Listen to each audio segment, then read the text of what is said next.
Hello, ladies and gentlemen. My name is Gletsmar B. Igkasama, and I will be talking about derivatives in financial management. Today, we will be discussing the different types of derivatives in finance, namely forward contracts, futures contracts, and options. Before we delve into each of these types, allow me to introduce myself once again. I am again Gletsmar Igkasama. My references are IFRS 9, IAS 39, IAS 32, and IFRS 7, which are the accounting standards that many countries are following. Let's begin by understanding the definition of derivatives according to accounting standards. A derivative is a financial instrument or contract that derives its value from changes in the value of an underlying asset or instrument. While this definition may seem technical and complex, I have developed a simplified version based on my understanding. In simple terms, derivatives are secondary contracts that individuals enter into to protect themselves from potential losses in their primary contracts or existing assets. Now, I understand that this is still not relatable. But I guess it would be better if we have a scenario or sample situation so that we can understand the definition. But before that, I would like to tell you that this particular simple definition is only the first part. The second part of this simple definition will be discussed later. So, let's move forward to the scenario.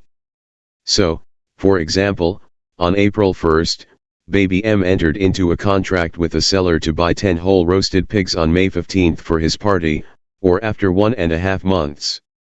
Now, in order for you to have to imagine this transaction, we have our pictures here, like for example, this is Baby M for example, and he wants 10 roasted pigs after 1.5 months. And for example, this is the seller. Now, here's the problem. The problem is that Baby M is afraid because he has only a maximum budget of 10,000 per pig, which is the market value on April 1st or today. And Baby M is afraid that the market value will go up on May 15th, higher than the 10,000. So that's the problem. So, what he did is that he entered into a secondary contract on the same date, April 1st. Baby M entered into another contract with Baby G, who said that roasted pigs will have a lower market value than 10,000. On May 15th, actually, Baby G estimated it to be 9,000 per pig only. Baby M has a different view from Baby G. Again, Baby M thinks that the market value of the roasted pig will go up, while Baby G thinks that the market value of the roasted pig will go down. They have opposing views. That's why they entered into a contract. The specification of such contract is, if the market value is greater than 10,000, example, 12,000 on May 15th.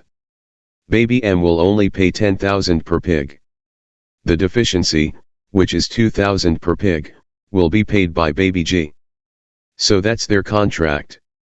So, in this case, Baby G is the loser, Baby M is the winner, because Baby M is supposed to pay 12,000 based on the market value of May 15th. But since he entered into a contract with Baby G, he will only pay 10,000. But, this is not the only possible scenario. We have also scenario where on May 15th, the market value will become 8,500 per pig. So, in here, Baby M loses. Why? Because instead of just paying 8,500 per pig, which is the market value of the pig on May 15th, Baby M will still pay 10,000 per pig because of entering this secondary contract. So, what will happen is that 8,500 per pig will go to the seller for the market value of the pig, and the 1,500 will go to Baby G. So Baby G here is the winner because he will have 1,500 per pig just by entering this secondary contract and doing nothing else. But even if Baby M is the loser in this scenario, Baby M will gain peace of mind, because whatever happens, it could be that the pigs will have a higher market value or lower market value than 10,000, his payment will be fixed, and that's 10,000 per pig. So that's the concept of having to enter into a derivative contract in order to protect yourself from losses in your primary contract. Now if we're going to be technical about this, actually, This first contract is what do we call as the primary contract or the underlying contract, and the underlying asset here is the 10 whole roasted pigs. While this one, the second contract entered into by baby M with baby G, is the secondary or derivative contract. Because as per definition, if you have remembered, these derivative contracts' value depends upon what will happen with the value in the primary contract or underlying asset. Now the question is, what type of derivative contract? It could be a forward contract or futures contract. Actually, these two are very similar. However, is one key difference. Like, for example, when we talk about forward contract, the agreement is between specified parties. Like for example, if this is a forward contract, baby M and baby G knows themselves as the parties of the contract. And actually, if our example is a forward contract, it means it's a private contract between specified parties. Whereas if this example futures contract, for example, baby M may not know the other contracting party. For example, in this particular case, baby M is predicting that the market value of the pigs will go up. So, of course, he can draft a standard contract and advertise this contract to whoever wants to be his contracting party who has a different point of view. He doesn't care who will be the other contracting party. To summarize, forward contracts are private contracts between specified parties, while futures contracts are public contracts open to anyone who holds opposing views. These distinctions help differentiate between the two types of derivative contracts. Now, those two, if you remembered, are present on my first slide, these two here. We also have options here. What are these? To understand options, let's jump straight again to our previous example. We will not change anything. Baby M still needs to acquire 10 whole roasted pigs on May 15th, which is 1.5 months later. However, he faces a problem as he cannot afford it if the market value per pig exceeds 10,000. To protect himself, baby M still enters into a contract with baby G, but instead of just entering into a derivative contract, baby M decides to pay an option price of 500 per pig. Now, what is the effect? The option price gives him the right, but not the obligation, to proceed with the secondary contract. What does it mean? In this scenario 1, where the market value is greater than 10,000, example 12,000, baby M can exercise his right and pay only 10,000 per pig, while baby G covers the remaining 2,000 per pig. However, in this scenario 2, where the market value drops to 8,500 per pig, baby M faces a loss of 1,500 per pig because again, instead of paying 8,500 only, he has to pay 10,000 per pig.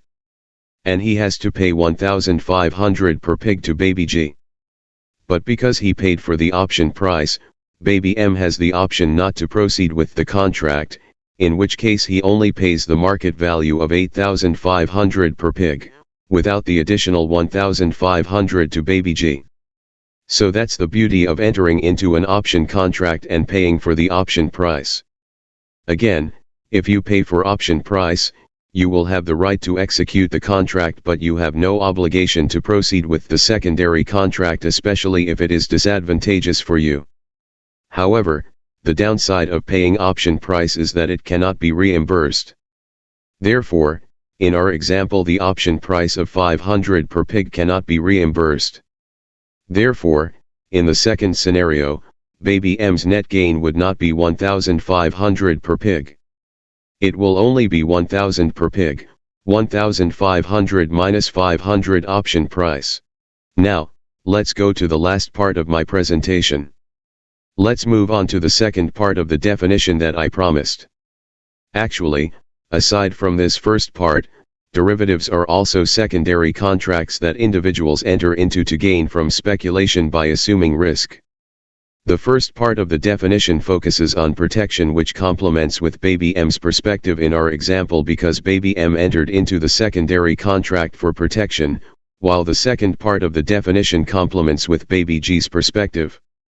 It is because baby G entered into the secondary contract with baby M for speculation and assuming risk. Because the higher the risk, the higher the return. Baby G took the opportunity to potentially earn higher returns by trying predicting the market value of the pigs and assuming risk. In conclusion, derivatives serve both risk-averse individuals seeking protection and risk-takers aiming to gain from speculation. Thank you for listening. And I hope you learned.